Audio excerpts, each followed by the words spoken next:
A sweet record of plump bees in a cluster of flowers in the sunflower field on the outskirts.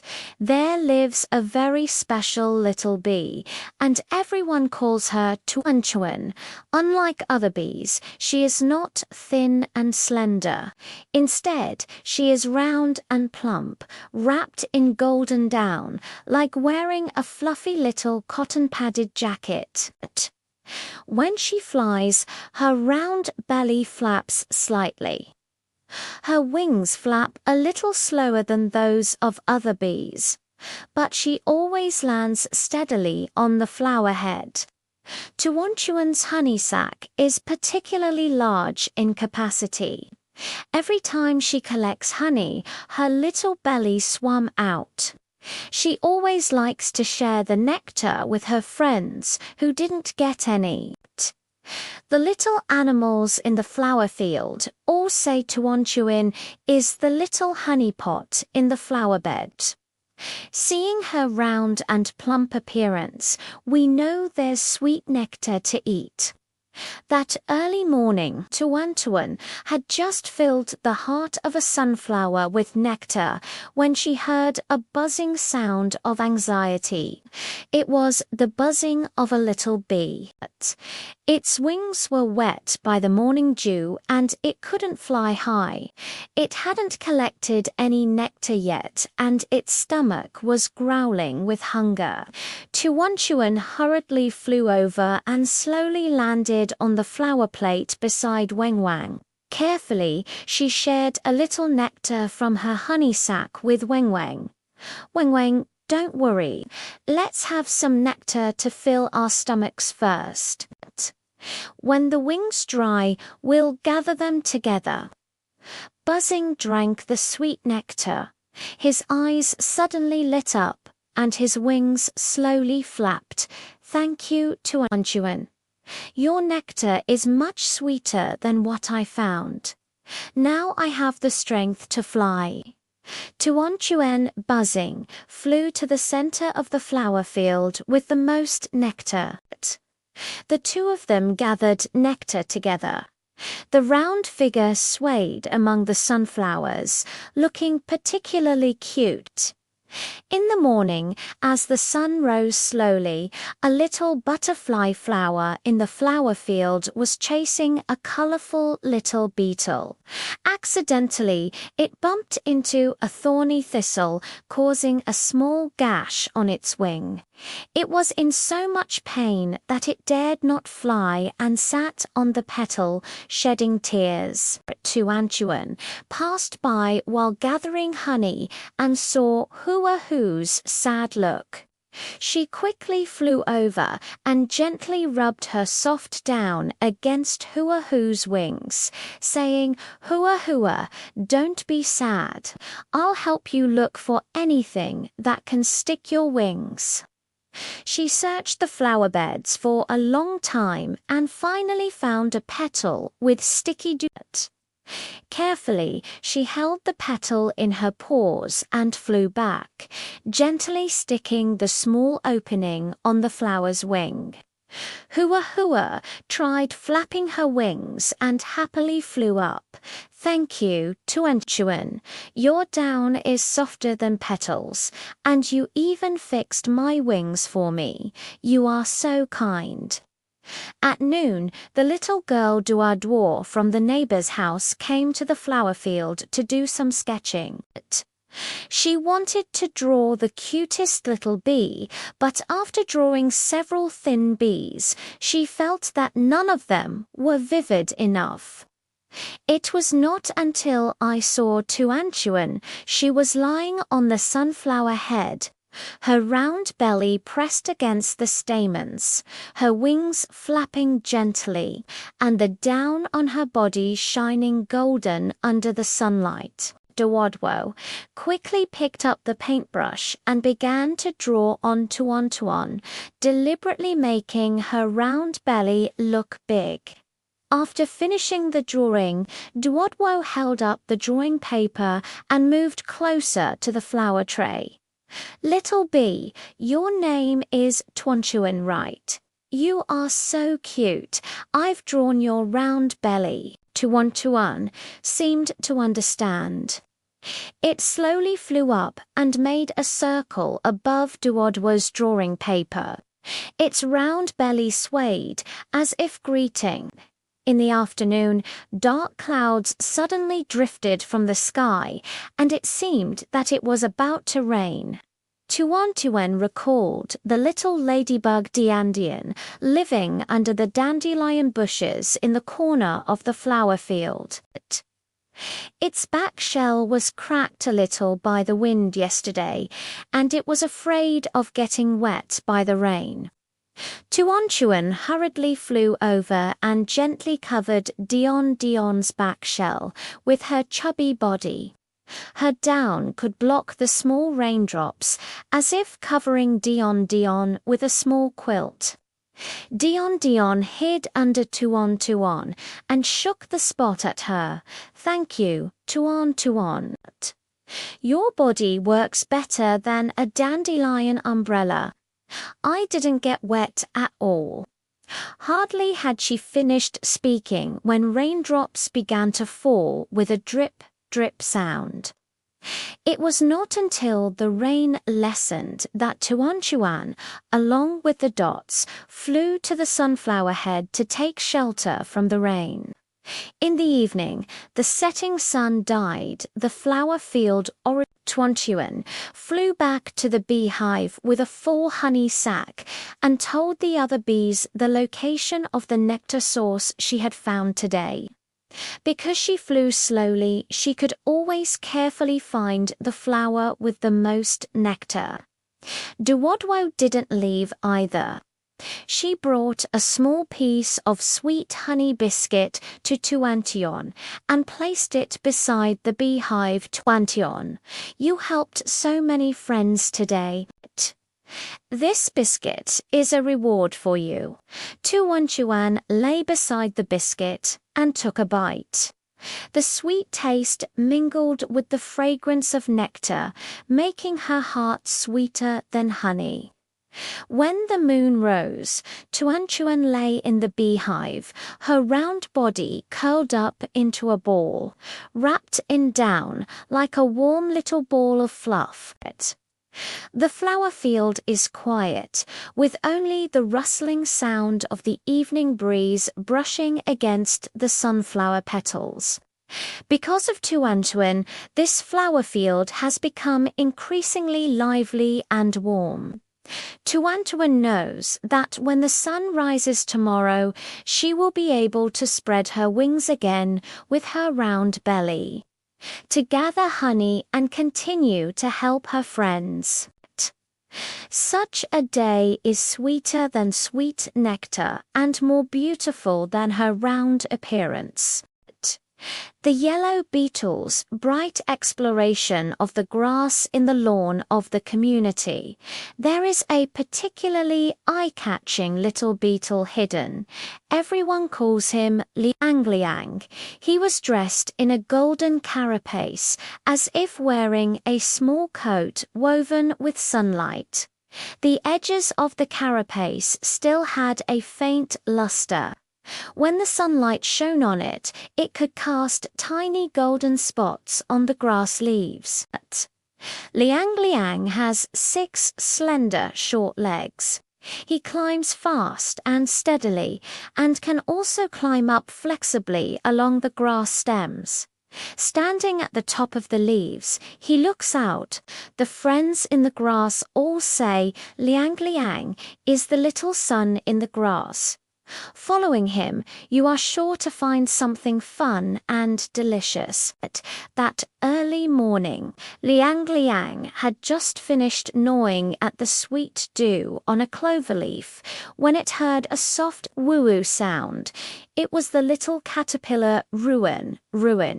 It wanted to find its mother, but the rain last night had messed up the path among the grass leaves. Ruin was spinning around in the same place, unable to even tell the direction. Liang Liang quickly climbed to Ruan Ruan's side and deliberately pointed his golden shell towards the eastern sun, allowing the sunlight to cast a small band of light on the ground. Ruan Ruan, don't worry. Follow my shell light away, and the direction where the sun rises is where my mother often goes. He crawled a little slower to allow Ruan Ruan to keep up. His golden carapace stood out conspicuously among the green grass, like a moving little signpost. It wasn't long before the call of the caterpillar mother came from afar. Ruan Ruan threw herself into her mother's arms and turned back to shake her body at Liang Liang. Thank you, Liang Liang. Your shell is brighter than dewdrops. I won't get lost at all following you. In the morning, the sun was slowly rising. Guogu, a little ant in the grass, along with her friends, was looking for breadcrumbs. But they searched for a long time without finding any. Guogu saw Liang Liang lying on the dandelion, basking in the sun, and hurriedly ran over. Liang Liang. Liang Liang, can you help us find breadcrumbs? Your eyes are bright. You can surely see it. Liang Liang nodded and slowly climbed along the grass stem, his eyes carefully fixed on every corner of the grass.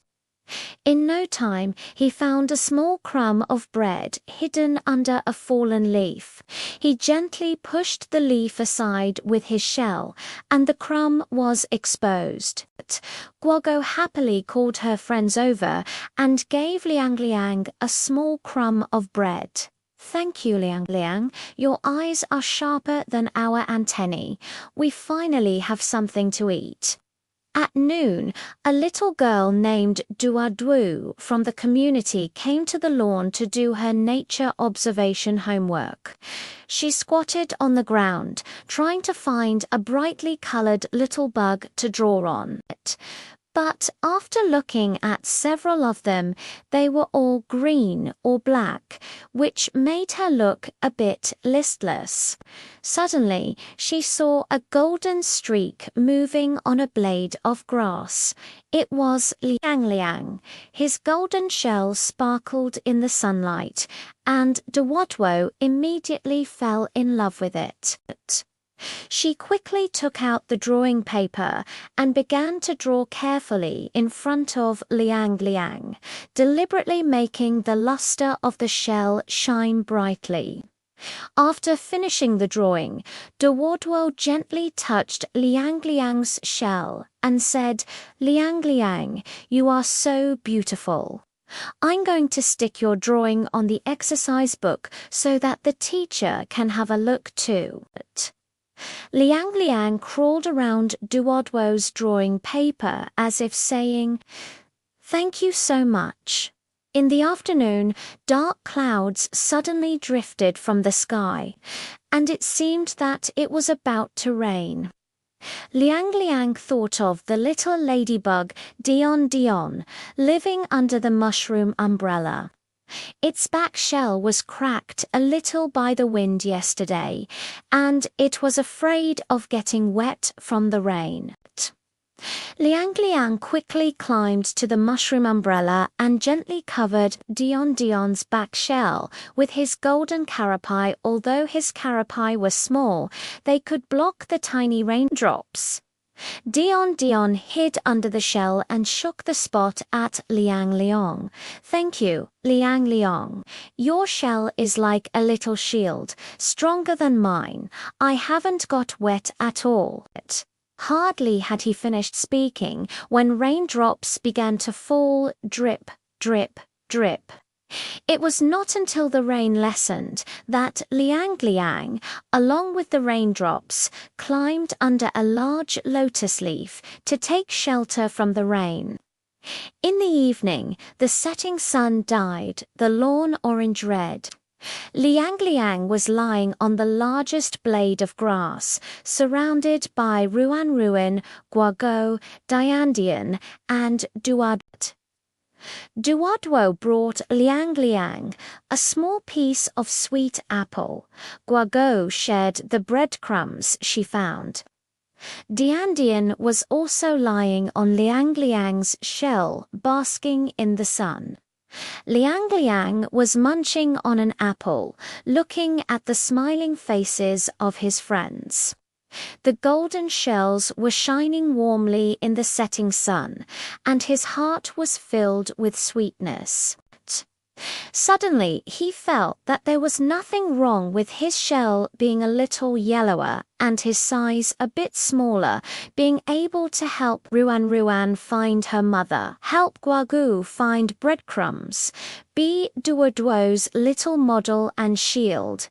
Dion Dion from the rain was much more interesting than just basking in the sun in the grass.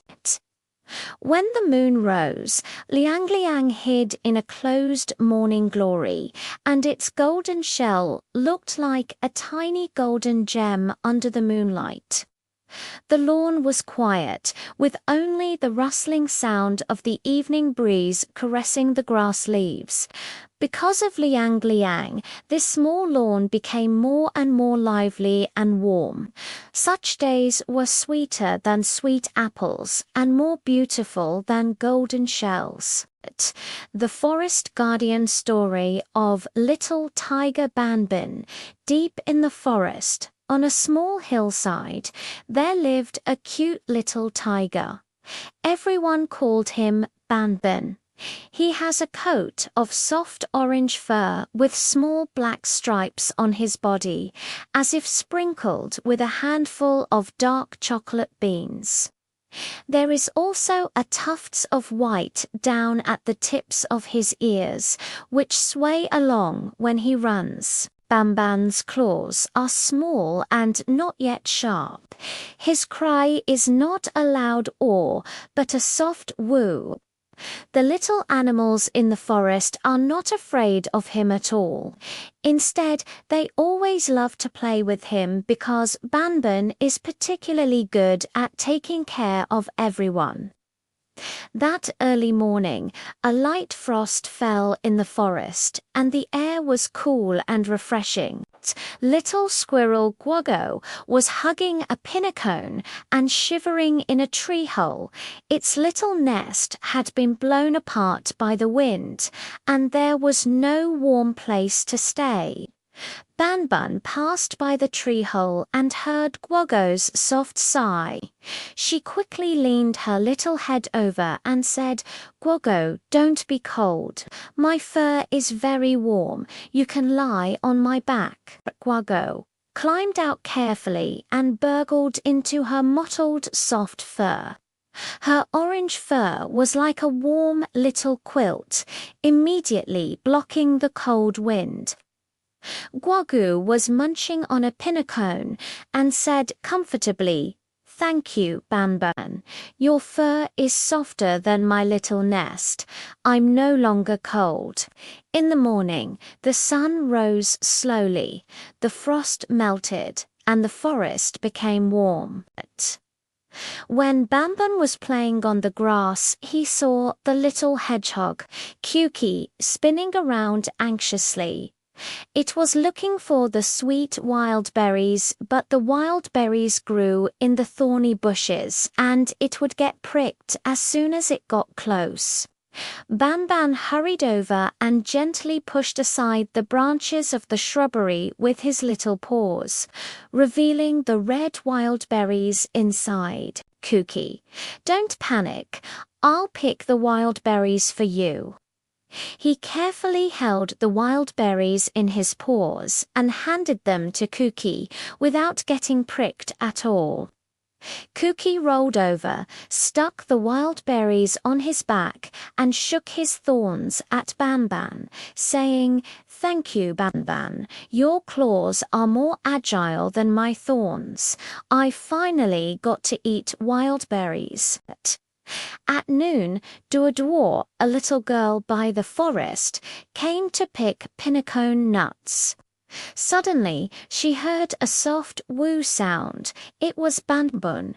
He was lying on the grass, staring blankly at a small wildflower. Duodwo walked over slowly and gently stroked Banbun's soft fur. Banbun did not dodge at all and even brought her head close to Duodwo's side to rub against it. Duodwo smiled and said, "Little tiger, is your name Banbon okay? Your patterns are so beautiful." She took out a small piece of beef jerky from her pocket and placed it in front of Banbon. Banbon began to take small bites, her eyes shining brightly, as if saying thank you. Later, Duodwo would come to bring delicious food to Banbon every day, and the two became good friends. In the afternoon, the sky suddenly turned overcast, as if it was going to rain. Banbon thought of the little turtle Mungmun living in a low-lying area. Its shell was a bit heavy. If it rained and the water rose, it would surely not be able to crawl fast.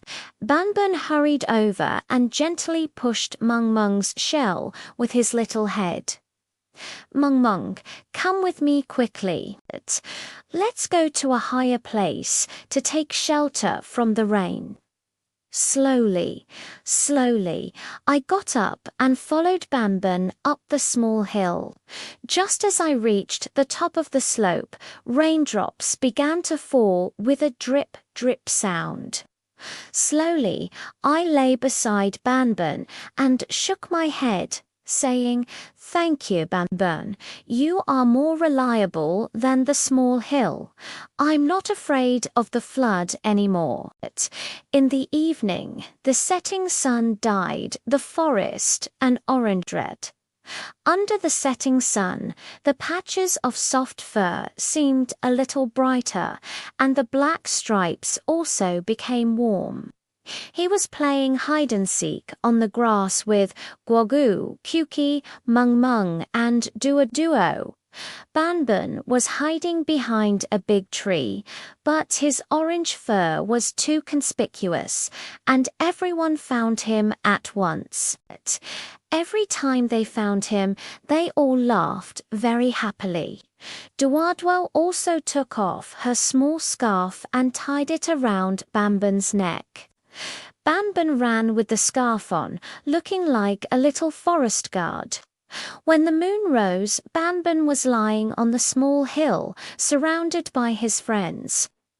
He licked Duodwo's hand, then rubbed Guagua's tail, and slowly closed his eyes. The forest was quiet, with only the rustling sound of the evening breeze brushing against the leaves. Because of Banbun, this small forest became more and more lively and warm. Banbun knew that when the sun rose tomorrow, he would continue to help everyone find wild berries, shield from the cold wind, and shelter from the rain. Such days were even more delicious than sweet wild berries and more comfortable than orange soft fur. Sweet memories of the carrot and orange vegetable garden in Grandma's vegetable garden. There is a lush green carrot. Among them, the thickest and reddest one was named Orange Orange by Grandma. It was dressed in an orange-red tight-fitting suit with a smooth skin and fine lines. On its head were 3 tufts of emerald green tassels, like 3 small green braids. When the wind blew, they swayed gently, as if greeting passing butterflies. Orange grows in the soft soil. Every day, it drinks the morning dew and basks in the sun. Gradually, it becomes crispy, sweet, and juicy. Even the little ladybug lying on the vegetable leaf knows that this carrot must be particularly delicious. That early morning, just as Orange was moistened by the morning dew and shone brightly, it heard a rustling sound. It was the little field mouse Lely. It had come out of its hole to look for food. After searching for a long time, it only found a few shriveled seeds, and its stomach was growling with hunger. Lely smelled the sweet fragrance on Cheng Chang and followed the scent to dig to the edge of the soil, but he didn't dare to dig hard for fear of damaging this beautiful carrot. Orange quickly shook the green tassels on her head and said, "Lely, don't be shy. I can give you a little to eat." Grandma happened to come to the vegetable garden to pull out radishes. Hearing the noise, she gently pulled Orange out and also cut a small piece of carrot for Lely.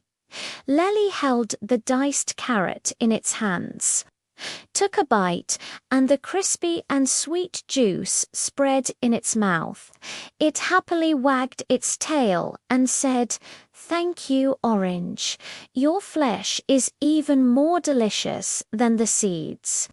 I'm finally not hungry." In the morning, the sun gradually rose higher. The little snail in the vegetable garden slowly crawled on the leaves. After crawling for a long time, it couldn't find a shady place. Its shell was warm from the sun and felt a bit uncomfortable. Slowly climbing under the orange-green tassels, I suddenly felt much cooler. The 3 tufts of green tassels were like a small green umbrella, just right to block the sunlight. Slowly lying on the soil, he shook his antennae at Orange and said, "Orange, orange, orange, your green tassels are so comfortable. It's cooler than leaves. I'm not afraid of the sun anymore." Chen Cheng shook her body, covering the green Yingzi more tightly and asking her grandma to water it a little, bringing a touch of coolness to Meng. At noon, Duadu, a little girl from the neighbor's house, came to the vegetable garden to help her grandma with the work.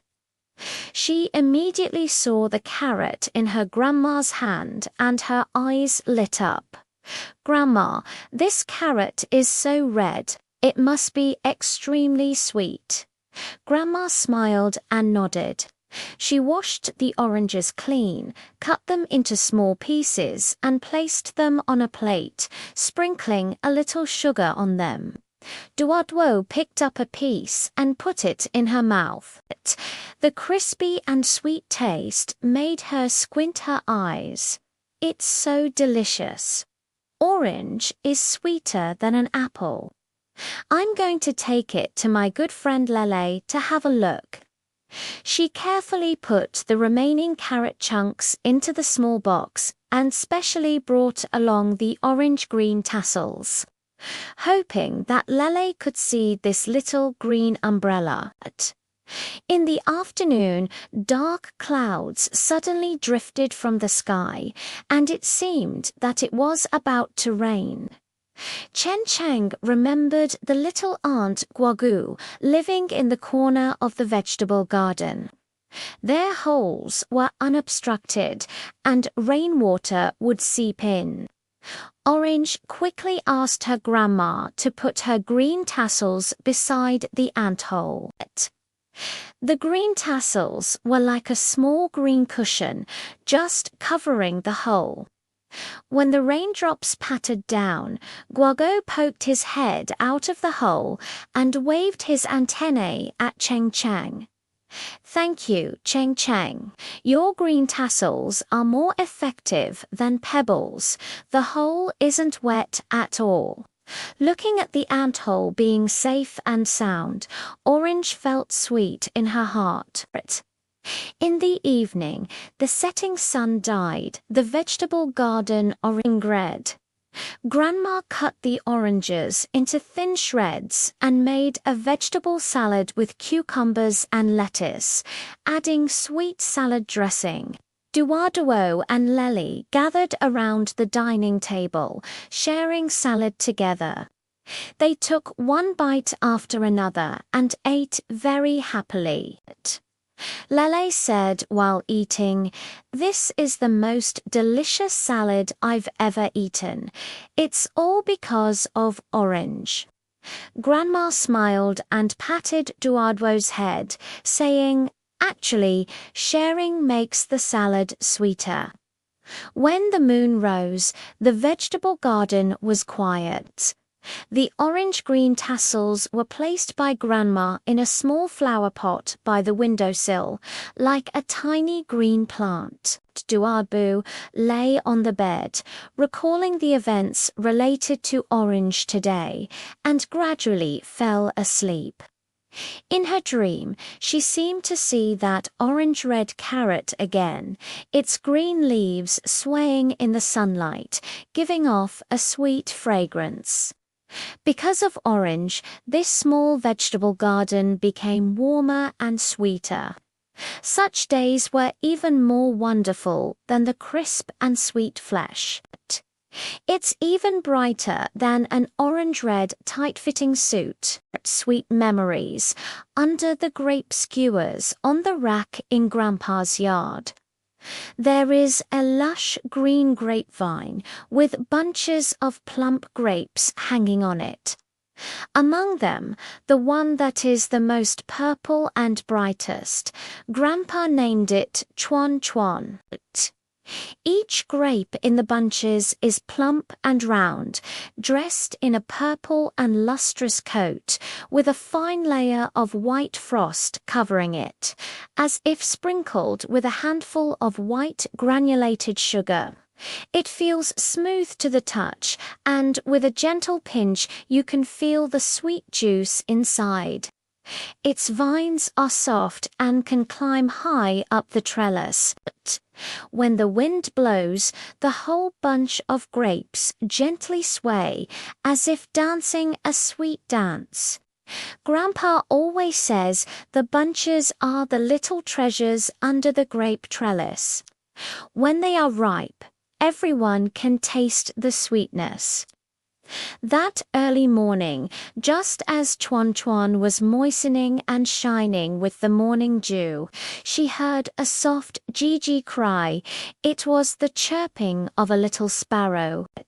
It had accidentally bumped into the grape trellery yesterday, and its wings were a bit sore, unable to fly high and unable to find anything delicious.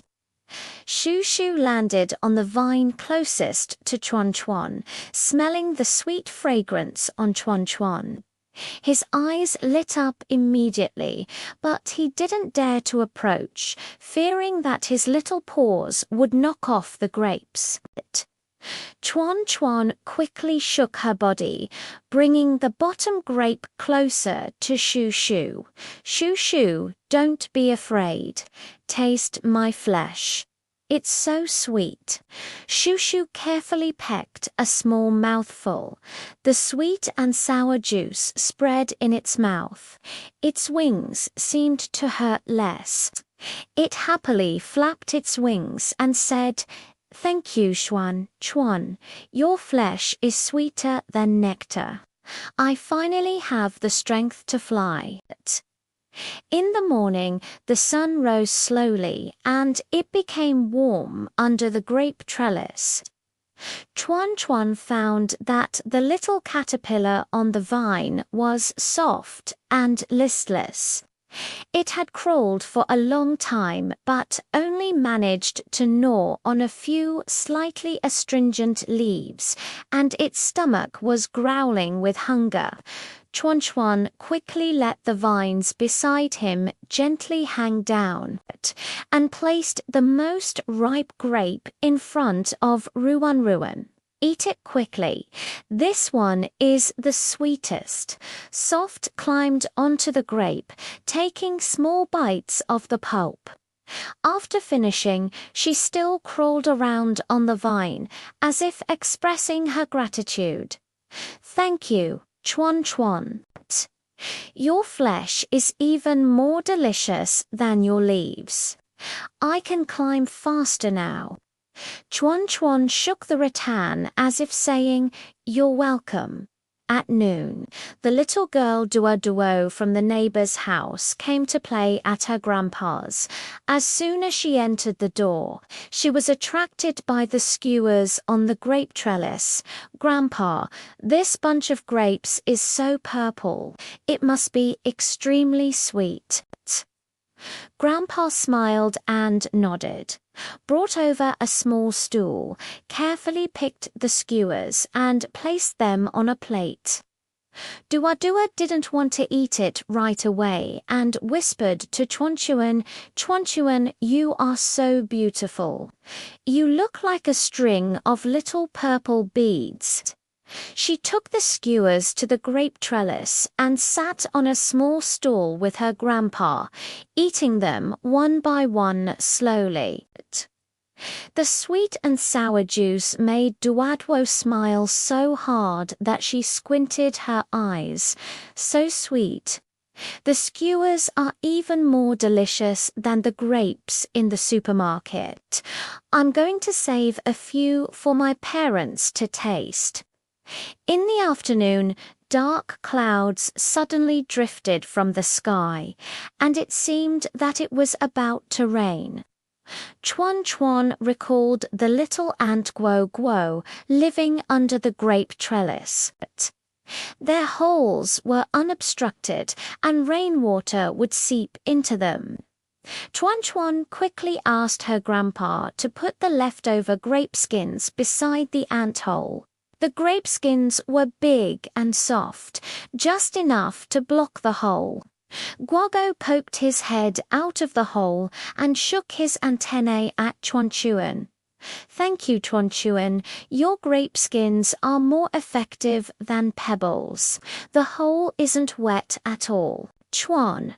Chuan lay on the plate, watching the ant hole safe and sound, feeling sweet in her heart. In the evening, the setting sun dyed the courtyard orange-red. Grandpa washed the remaining grapes clean and was going to make grape jam. Duadwo also came to help. She put the grapes one by one into the bowl and whispered to the clusters of grape seeds. Grape seeds. Let's plant another grapevine next year and grow more clusters, shall we? Grandpa smiled and said, Great, next year there will be more sweet grapes under our grape trellis. After the jam was cooked, Dawadwa took a bite immediately. The sweet and sour taste was exactly the same as the flesh of the skewers. She happily said, It's so delicious.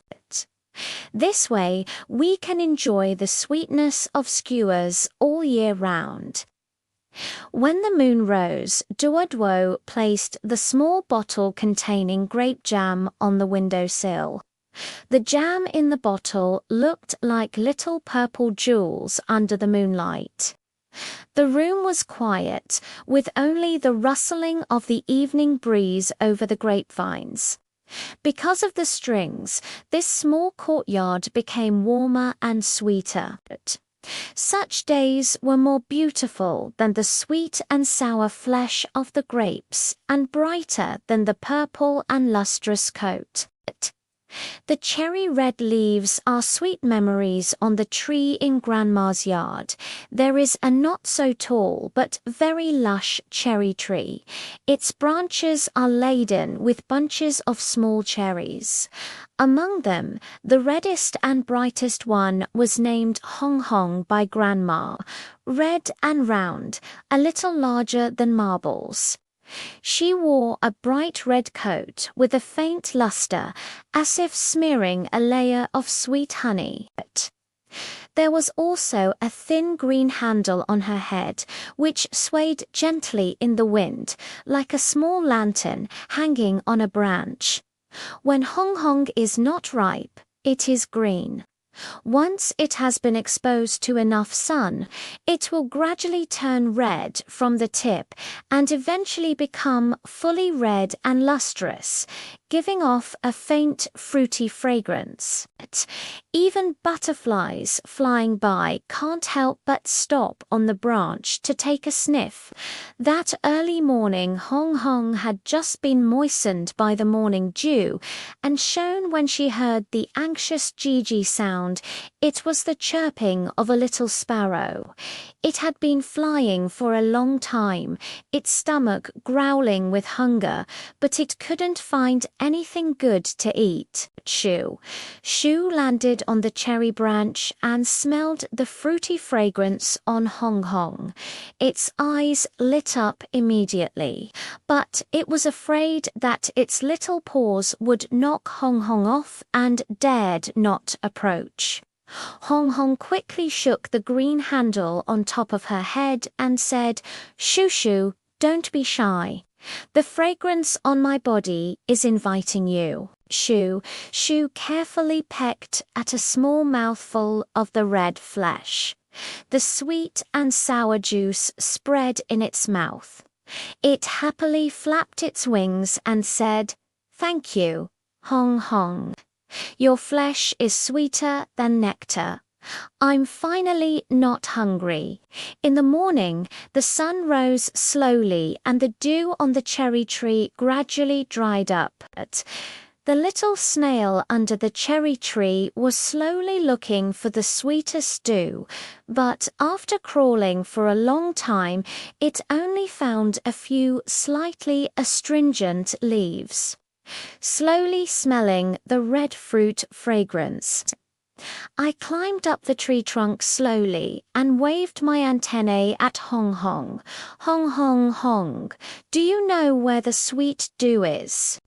Hong Hong pointed at the leaf beside her.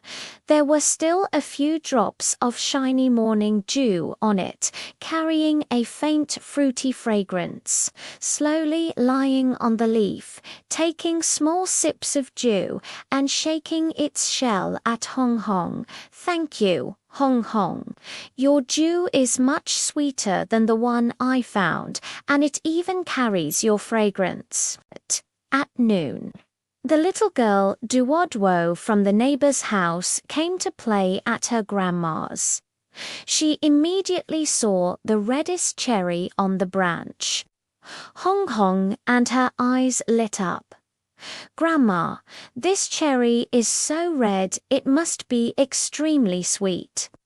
Grandma smiled and nodded, brought over a small stool and asked Duodwo to carefully pick off Hong Hong. Duodwo held Hong Hong in her palm, reluctant to eat it right away. She whispered to Hong Hong, "Hong Hong, you are so beautiful, like a tiny ruby." She took Hong Hong to the cherry tree and sat on a small stool with her grandma. She took a gentle bite and the sweet and sour juice spread in her mouth. Duodwo smiled and narrowed her eyes. "It's so sweet. Red is even more delicious than candy. I'm going to pick a few more for my parents to taste." In the afternoon, dark clouds suddenly drifted from the sky, and it seemed that it was about to rain. Hong Hong thought of the little ladybug Dian living under the cherry tree. Its back shell was a little cracked, and it was afraid of getting wet by the rain. Hong Hong quickly asked her cherry friends, who had not yet been picked, to shake the branches. Using the rustling of the leaves to remind Dion heard the sound and quickly climbed to the branch hanging in front of Hong Hong. This cherry leaf was big and green, just right to keep out the rain. When the raindrops tick-tock fell, the dots lay under the leaves and shook the spot in the direction before. "Hong Hong, thank you, Hong Hong." Your reminder came faster than raindrops. I didn't get wet at all. In the evening, the setting sun dyed the courtyard orange red. Grandma washed the cherries she had picked and put them in a plate, douadoir, and Grandma gathered around and also invited Juju and Mang Mung. Mung Mung was lying on the edge of the plate to have a sharing session together. Grandma picked up a cherry and said with a smile, "Look, the tiny cherry can not only fill your stomach but also help friends and bring happiness." "That's the sweetest part," Eduardo nodded half understandingly and picked up another cherry. Today's cherry seemed sweeter than usual because it was filled with red warmth. When the moon rose, the yard was quiet, and the remaining cherry branches were still swaying gently. Although Hong Kong was eaten, its sweetness remained in Duaduo's mouth, and its enthusiasm stayed in Juju and Mong Mang's hearts. When Grandma was clearing the plates, she carefully collected the red fruit pits, planning to plant them in the yard next year. She knew that next spring, new cherry saplings would sprout here, growing new reds, continuing to spread sweetness and joy in the yard. Such days were sweeter than the flesh of the cherries and more vivid than their red coats. The ice and snow adventure of little penguin Dodo on the ice field of the Antarctic. There lives a little penguin named Dodo. He has a round white belly, black back feathers as if painted bright, and short legs that wobbles. When he walks, he looks like a rolling little Tongyan. Every time he goes to the seaside with his friends to look for fish, he always falls behind. Dudu always feels a little embarrassed. That early morning, as soon as the sun gilded the ice field, the flock of penguins set off to fish. Dudu followed the group when suddenly she slipped and fell into a small ice hole. He flapped his little wings, trying to climb up, but the ice was so slippery that he couldn't reach the edge no matter how hard he tried. He was so anxious that he made a quack quack sound. Dudu, don't panic. The penguin Duarduo in front heard the sound and immediately ran back. She lay on the ice surface and stretched her round body to the edge of the ice hole. Grab my wings quickly. Dudu quickly grabbed Duarduo's wings. Duardu pulled hard backward. The penguin Zhuangzhuang beside her also came to help, using his back to support Duarduo's body. Finally, Dodo was pulled up. He shook the ice chips off his body and said sheepishly, "Thank you all. It's all my fault for walking too slowly." Duarduo smiled and shook her head. "We are good friends. Let's go together." Later, when fishing, Dodo found many small fish hidden in the ice crevices. He quickly called Duardua and Zhongguzhang over and shared the small fish he had found with everyone. When the sun was setting in the west, the three friends were walking back in a line. Although Dodo still walked slowly, with the company of her friends by her side, she felt that the wind in the South Pole had become warmer. It turned out that helping each other among friends was even happier than walking fast by oneself. A stream trip with a small paper boat. Little boy Amin folded a small paper boat. The boat was light blue, with a small maple leaf pasted on the bow as decoration and a smiling face drawn at the stern. Amin put it into the stream in front of the door and said softly, "Little paper boat, go and see the distance." The little paper boat drifted along the stream. Just as it passed a big rock, it saw the little Aunt Dodo standing on the shore, spinning round anxiously. "My breadcrumbs fell into the water. Those were for Mum's dinner." The little paper boat quickly stopped, gently caught the breadcrumbs floating over with its hull, and said to Dodo, "Come up quickly. I'll take you to the other side." Dudu climbed onto the boat, holding onto the breadcrumbs tightly. The small paper boat drifted steadily to the opposite bank. After seeing Dodo off, the little paper boat continued on its way. Suddenly, a gentle breeze blew, sending the dandelion fluff that had fallen on the water surface flying around. Little butterfly Lele's wings were entangled in the fluff and she couldn't fly. She was so anxious that she flapped her wings straight. The little paper boat swam to Lele's side, let her land on the bow, and then slowly drifted towards the calm water, helping her shake off the fluff on her wings. "Thank you."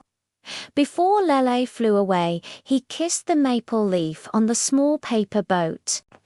When the sun was about to set, the small paper boat drifted to a reed marsh. Amin was standing by the shore waiting for it, still holding a newly folded small paper boat in his hand. The small paper boat gently docked. Amin held it in his hands and said with a smile, "It seems that your trip today must be very wonderful." The smiling face of the little paper boat looked even warmer under the setting sun. It turns out that a trip with kindness can bring so much joy. The sweet promise of the little bees buzzing. There lived a little bee in the garden, buzzing. She wore a small yellow and black coat.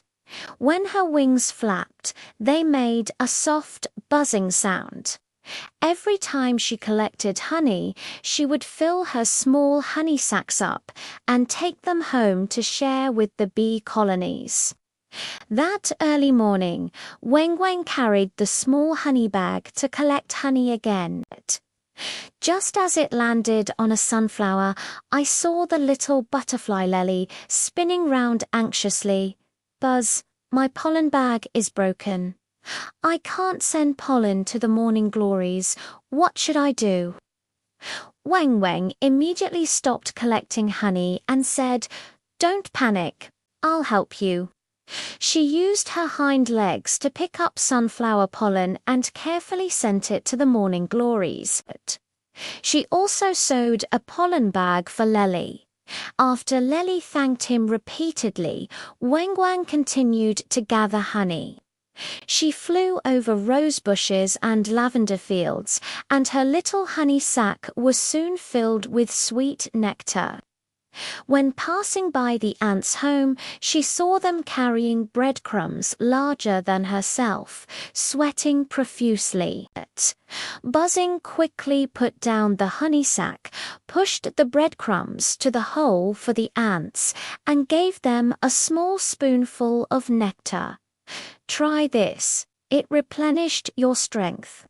When the sun was about to set, Buzzing went home with a full honey sack. The queen bee tasted the honey she had collected and said with a smile, Weng's honey is the sweetest. I buzzed my antennae and felt sweet in my heart. It turns out that working hard to gather honey is very enjoyable, and helping friends can bring double the sweetness. Little Rabbit Rongs. Carrot surprise on the grassland by the forest lived a little rabbit named Rong. She has snow-white down with a light touch of powder on the tips of her ears. When she runs, her ears bounce back and forth like two little floating clouds. Her favorite thing to do is to go to the back mountain to look for sweet carrots. That early morning, Rong Rong was walking back up the mountain with a small bamboo basket. Just as she passed around the dandelion grove, she saw the little hedgehog Kuki squatting on the ground, sighing. Kuki wanted to pick strawberries for his mother, but the small thorns on the strawberry vines always caught his back. Rong Rong quickly put down the basket, carefully pushed aside the strawberry vine with her soft paws, and helped Kuki pick a full bunch of red strawberries. "Thank you." Rong Rong Kuki was holding strawberries, her eyes shining brightly. Rong Rong smiled and continued to look for carrots. Finally, in the sunniest place, she found a lush green carrot field. She pulled out one, took a small bite, and the sweet juice immediately filled her mouth. Just as I was about to pull out a few more, I suddenly remembered that the rabbit grandma next door had bad feet and couldn't go out to look for food. Rong Rong immediately filled the bamboo basket with carrots and sent it to Grandma Rabbit's home first. Grandma Rabbit stroked Rong Rong's head and handed over a sweet Maltose. "Rong Rong is so good. Here's the candy for you to eat." Rong Rong shook her head, broke the Maltose in half, left one half for her grandma and put the other half in the basket. When I got home in the evening, Rong Rong's basket was filled with carrots and half a piece of Maltose, followed by Kuki, who came to deliver strawberries. Two little friends were sitting on the grass, enjoying sweet food while watching the sunset. Rong Rong felt that the carrots today were sweeter than ever before. It turned out that thinking of others and sharing happiness were the happiest things. A heartwarming memory of the garden filled with pink birds in the central garden of the community lives a special little bird, and everyone calls her Duo. She has a body full of pink feathers, as if dyed by the morning glow. The tips of her wings are also covered with a few light pink downy hairs. When she flies, she looks like a pink petal that floats. What is most endearing about her is her chirping, as if she were singing a sweet song. Even passing children would stop to listen to her singing. That early morning, Duodwo had just pecked at a sweet nectar on the cherry blossom tree when she heard a buzzing sound of worry. It was the buzzing of a little bee. It was the first time it had come to this garden and couldn't find the sweetest flower. After flying for a long time, its wings were shaking from fatigue, and it still hadn't collected much nectar. Duodwo quickly flapped her pink wings and flew to Wellmung's side, chirping twice. "Don't worry, I'll take you to find the sweetest flower." She flew ahead, her pink figure standing out conspicuously. First, she buzzed to the pergola covered with wisteria flowers, and then to the flower bed filled with tulips. Before each flower, each one would pause for a while to make sure the nectar was sweet enough before allowing the buzzing to fall. Buzzing gathered sweet nectar and waved his antennae at Duodwo, saying, "Thank you.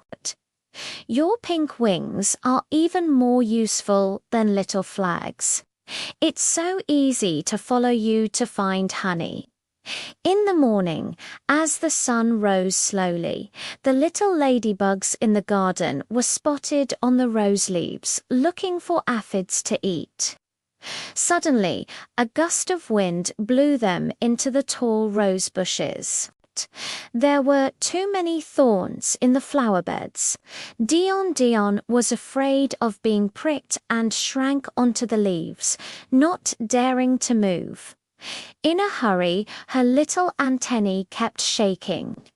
When Duo saw this, she quickly flew over and gently touched Dion's back shell with her wings. Dion, don't be afraid. I'll take you out. She carefully avoided the rose thorns, flew slowly ahead, and followed Duo's pink figure step by step, crawling out of the flower bed. Dion shook the spots on Duo's back shell and said, "Thank you, Duo. Your feathers are so beautiful. I'm not afraid at all to follow you." At noon, the little girl Lele from the neighbor's house came to the garden to draw. She wanted to draw the most beautiful little bird, but she searched for a long time and still couldn't find one that satisfied her. When Duo heard Lele's sigh, she quickly flew to Lele's drawing paper, flapping her pink wings. Sometimes she perched on the sunflower to strike a nice pose, and sometimes she flew around Lely's paintbrush once so that Lely could clearly see the color of her feathers. Lely followed Duo's example and soon drew a lifelike pink bird. She held up the drawing paper and smiled at Duo. "Duo, look. The little bird I drew is as cute as you." Duo flew twice above Lele's drawing paper, her cry extremely clear and crisp, as if she were clapping for her. In the afternoon, dark clouds suddenly drifted from the sky, and it seemed that it was about to rain. Duo remembered that the little daisies in the corner of the garden had just sprouted. It would be terrible if they were damaged by the rain. She hurriedly flew to the window of Grandpa Jong, the garden keeper, chirping towards it, and occasionally flying towards the direction of the little daisies. Grandpa Jong understood Duo's meaning and quickly brought a small plastic shed to cover the little daisies. Just as it was covered, raindrops began to fall with a drip, drip sound. Grandpa Jong waved at Duo and said, "Thanks to Duo. Otherwise, the little daisy would have been ruined by the rain." In the evening, the setting sun dyed the garden orange-red. Duo rested on the biggest sunflower, surrounded by Wumang, Dian, and Lely. Lely brought millet to Duo Wang, shared the sweet nectar, and Dion was still basking in the sun on Duo's feathers. Duo pecked at the millet, looking at the smiling faces of her friends. The pink feathers were shining warmly in the setting sun, and her heart was filled with sweetness. Suddenly, she felt that her pink feathers were not only beautiful, but also could help Wang find honey, bring Dion home, serve as a model for Lely, and remind Grandpa Jong to take care of the flowers. It was much happier than singing alone in the tree. It turns out that even a tiny pink bird can, with its beauty and enthusiasm, become a little sun in the garden, bringing joy and help to every friend. When the moon rose, Duo was still gently flying in the garden. Her pink figure under the moonlight looked like a moving little candy. The garden was quiet, with only the rustling sound of the evening breeze brushing against the petals. Because of the blooming flowers, this garden became more and more lively and warm. Such days were sweeter than sweet nectar and more beautiful than pink feathers. The story of Little Aunt Twan's collaboration in the grass of the park. There lives a group of tiny ants, among which the most active one is Twan. It has a shiny black shell and two thin antennae on its head. When it walks, it always wobbles around as if scouting the surrounding situation. Tuan is not very strong, but it is particularly good at uniting its companions. No matter what difficult problem it encounters, as long as it touches its companions with its antennae, everyone will immediately gather around and work together to find a solution. The friends in the grass all said, with Tuan around, no matter how big the trouble is, we won't be afraid. One early morning Tuan was looking for food in the grass with a few little ants. Suddenly, they smelled a sweet fragrance. It was a biscuit dropped by a child lying beside a stone not far from the ant nest.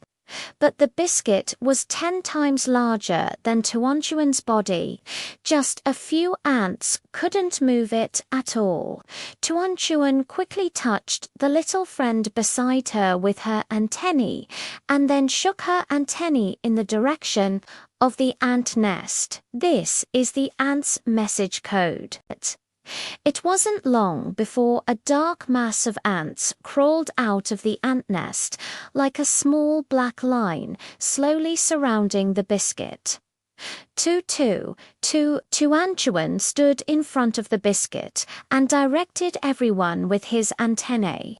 Some ants crawled under the biscuit to lift it, some ants pushed it from the side, and some ants lay on the biscuit to prevent it from tilting. At first, the biscuit only moved a little, but not a single ant gave up. After a while, the biscuit actually moved forward slowly. The little ladybug Dion, who passed by, lay on the leaf to look and couldn't help but shake its back shell at them. The little ants are so amazing. United, we are stronger than big stones. In the morning, the sun gradually rose higher. The little snail in the grass gradually ran into trouble. It wanted to climb up to the morning glory to eat its leaves, but there was a thin puddle on the way. Although the water in the puddle was not deep, it could wet the snail's shell. Slowly lying by the puddle, his antennae hanging down, he was so anxious that he kept spinning in circles. Tuan just came back with his friends after carrying the cookies. Seeing the slow scene, he immediately had an idea. It led a few ants to climb onto the dandelion beside it and greeted everyone with its antennae. Let S bring the dandelion S fluff over and build a small bridge. The ants worked in teams. Some bit off the dandelion fluff, some spread the fluff on puddles, and others held it up beside to prevent it from being blown away by the wind. It wasn't long before a soft, fluffy bridge was built. Slowly climbing across the bridge, he waved his antennae at Tuan and said, "Thank you, Tuan. Your little bridge is softer than leaves. I can finally eat morning glories." At noon, the sky suddenly turned overcast. Tuan noticed that dark clouds were drifting towards this side in the distance. It was going to rain. It remembered the little grasshopper Tiao Chao, who lived at the edge of the grass. Tiao Chao's home was made of dry grass and surely couldn't keep out the rain. Tuan Chuan quickly led a few fast-running ants to crawl in the direction of Tiao Chao's home. As they crawled, they touched other ants with their antennae to convey the message, "It's raining. Help Tiao Tiao move house quickly."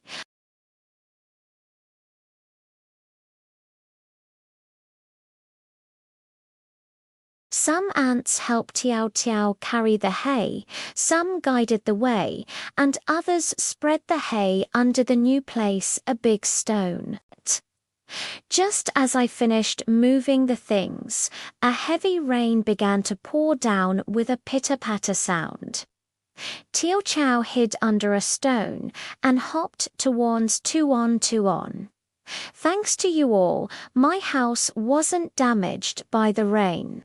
The little ants are really my good friends. In the evening, the rain stopped and the setting sun dyed the grass orange. Tuan Tuan and her friends were sitting at the entrance of the ant nest, sharing the cookie crumbs they had found during the day. Little ladybug Dion Dion, little snail Man Man, and little grasshopper Tiao Chao also came over. Everyone gathered around the small cookie crumbs, taking one bite after another, enjoying them very much. Tuan Tuan was chewing the sweet cookies, feeling warm in her heart. It turned out that she was so small, yet she could help.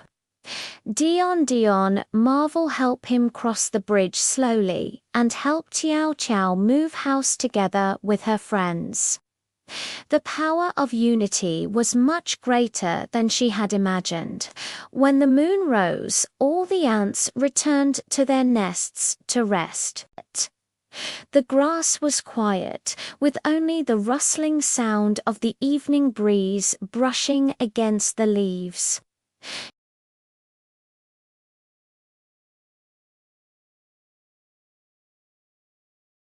She thought to herself, tomorrow she will have to look for food with her friends and help them.